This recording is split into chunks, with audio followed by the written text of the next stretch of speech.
All right, let's talk about relationships. Not just surviving them, but actually building a great one. Today, we're going to look at the architecture of a strong partnership, the actual blueprint for building a relationship that's designed to thrive, not just get by. You know, we're so often told this story that finding the one is all about luck or fate or some kind of magic. But the research behind this tells a totally different story.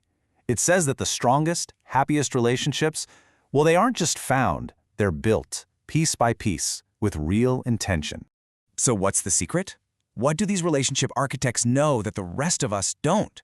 Well, the secret is to think like an architect. It's about seeing that a relationship has a foundation, it has a framework, it has pillars, and all of it needs to be designed and then maintained.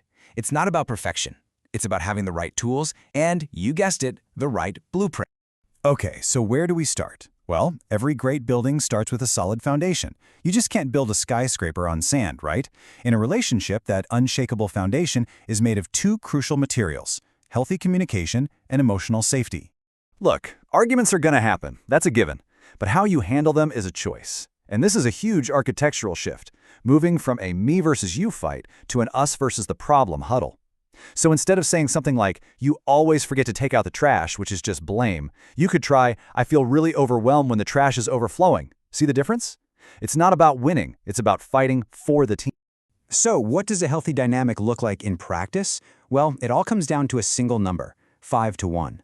And this isn't just some random guess. Relationship researchers have found that this ratio is the single biggest predictor of whether a partnership is stable for the long haul.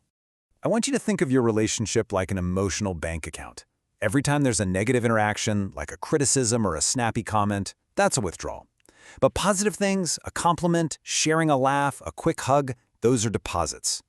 Now, to keep that account in good standing, you need at least 5 positive deposits for every single withdrawal. That creates this cushion of goodwill that makes everything, well, so much easier when things get tough. So, what are these deposits? A lot of the time, they come in the form of what's called an emotional bid. And it's not some grand romantic gesture, it's tiny. It's your partner saying, "Wow, look at that sunset," or just sighing after a really long day. It's a small, almost unnoticeable reach for connection.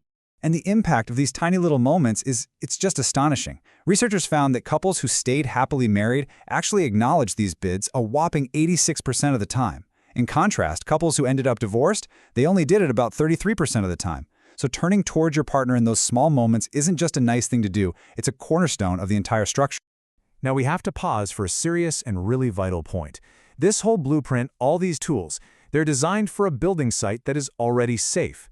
These strategies are for partnerships where a baseline of physical and emotional safety is a given. If that's not the case in your relationship, the priority isn't these tips, it's seeking professional help. Safety comes first, always. Okay, so once that solid foundation is in place, we can move on to part 2 of our blueprint, the framework. This is the stuff that gives the relationship its shape and its strength from the inside, and it's built on 2 things: deep understanding and genuine appreciation. A really core part of this framework is what experts call a love map. It's basically your internal, detailed guide to your partner's world. And it's not just knowing their favorite color. It's knowing about the stress they're under at work right now, what their biggest dream is, or that silly memory from childhood that always makes them laugh. So how do you keep this map updated? 3 simple things. First, just stay curious. Never ever assume you know everything about them. Second, try to have a daily check-in that's not about bills or who's doing the dishes. And third, and this is a big one, when they share something tough, practice validating how they feel before you jump in and try to fix it. Just starting with, "Wow, that sounds really hard," can make all the difference. And here's a huge architectural flaw that so many of us make without even realizing it. We show love and appreciation in the way we like to receive it. But if your partner's love language is quality time and you keep buying them gifts, your best efforts might be totally missing the mark. Figuring out how they uniquely feel loved, that's an absolute game changer. Next up in our blueprint, the pillars. A healthy relationship isn't one fragile structure. It's more like a strong roof being held up by 2 strong, independent pillars. It's not about 2 halves making a whole. It's about 2 whole people choosing to build something amazing together. And this means, and this can feel a little counterintuitive, that maintaining your own individuality is crucial for the partnership. Keep your hobbies, keep your friends. It makes you a more interesting person. And also, remember to take responsibility for your own happiness. Your partner is there to support you, sure, but they're not there to create your joy for you. Strong pillars make for a really strong roof. Okay, the foundation is set, the framework is up, the pillars are solid. Now for the really fun part, furnishing the home. This is all about intentionally designing your shared experiences, your us time, that make the whole structure feel like a place you actually truly want to live. So let's say you're aiming for a deeper connection. You could try something like the famous 36 questions exercise. It's literally designed to create intimacy. Or what about a scavenger hunt in a bookstore, where you each find books that represent your past or your future? The whole goal here is just conversation and rediscovery. Or hey, maybe you want to bring back some of that spark? Design a date for adventure. Breaking out of your routine actually releases dopamine in your brain, which mimics that amazing new relationship feeling. You could be a tourist in your own city for a day or take a one-off class in something neither of you is good at, like pottery or salsa dancing. That shared newness is such a powerful connector. And for those weeks when you're just completely exhausted, you don't have to skip it. You can design a date for comfort. Have a themed picnic right on your living room floor, or do a silly blind taste test with different kinds of ice cream.